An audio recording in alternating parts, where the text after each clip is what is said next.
Hey, happy Tuesday, everybody. Hope you're having a great day. I was just doing a bit of, I watched a webinar last week. It was talking about loss of muscle mass as we age, so I thought I'd do a bit of extra kind of reading up about that and learning a bit more about that. So I thought I would share it. Why not? Loss of muscle mass occurs with aging. It's called sarcopenia. And I think I wrote something last week about that was the word of the day, a new word I'd learnt. The risk factors for that include age, gender, diet, and level of physical activity. And I know in my own case, as I approached 30, my level of activities decreased a lot. And it just so happens around age 30, 35, that's when you start losing muscle mass at a rate of 3 to 8% per decade. It doesn't sound like much, but I think if you calculated it, it's significant.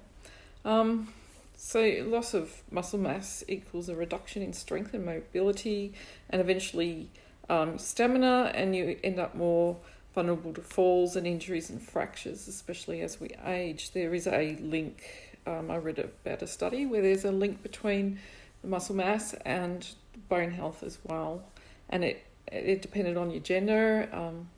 What the effects were there, or which bones were more affected.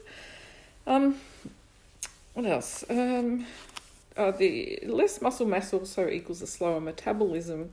And so if you're starting to lose the muscle at the age of 30, and maybe some of you noticed that your midsection started to expand from that age onwards, and that might have something to do with it because your muscle's starting to decrease, but you're still eating the same number of calories.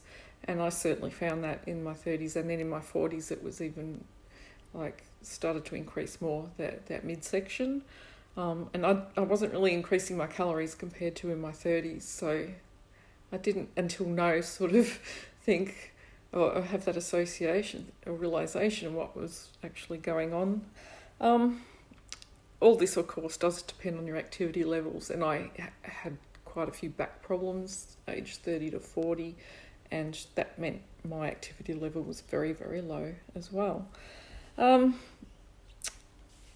So what do we so I just thought also as we age, the older we get, maybe 60s and over, we actually start eating less food and less calories, often not enough, so we have even more loss of muscle at that age onwards. So probably this information is a bit more specific for 30 to 50-year-olds, and it's not to be taken as medical advice or health advice or anything. It's just some suggestions that can help. 3 ways to help you preserve muscle mass include regular physical activity, and resistance is the best approach, like weights, or if you don't like weights, there's other ways of doing resistance. But if you don't like doing any of those, then at least do some walking, and walking every day. Walking uses your quad muscles, which is your biggest muscles in your body too. So you're going to, if you need to boost your metabolism, that's a good way of doing it, using those muscles as much as you can. But you also need to use those muscles if you want to keep those muscles. What's that saying? Use it or lose it. So it's use them or lose them, basically. The second suggestion is eating a well-balanced diet, of course, and actually increasing your protein intake, and consuming protein at every meal. So don't just bunch all your protein in one hit at the end of the day. Try and spread your protein out through the day, and your body's going to utilise it even better. And thirdly, you can consider nutritional supplements.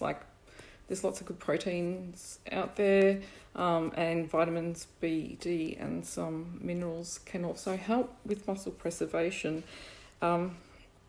Animal-based proteins are actually more preferable. The bioavailability is there, but if you're averse to consuming animal products, then choose a good plant-based protein that has a complete amino acid profile, or you're just selling yourself short.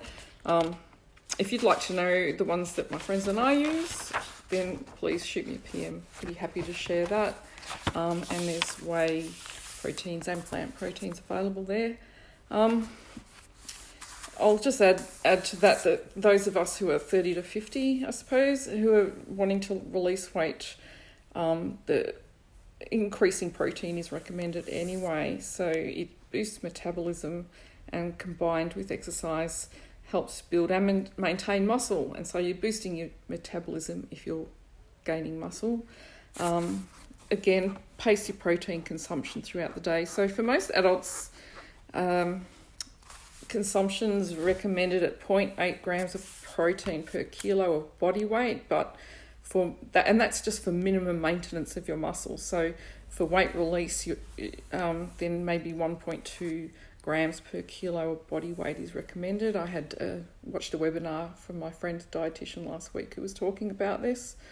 And last of all, some protein ideas like to get in your diet include salmon and tuna, no more than a couple of serves a week of the fish, these big oily fish, because of the bit of mercury that can go up the food chain to these larger animals. Actually, mostly the tuna.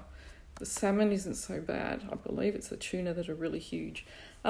Eggs, turkey, Greek yogurt, lean beef, shrimps or scallops, or if you don't like meat products, then go for beans like black beans, pinto beans, or kidney beans. So I hope that's helpful to somebody somewhere. I sure am grateful for learning more about this.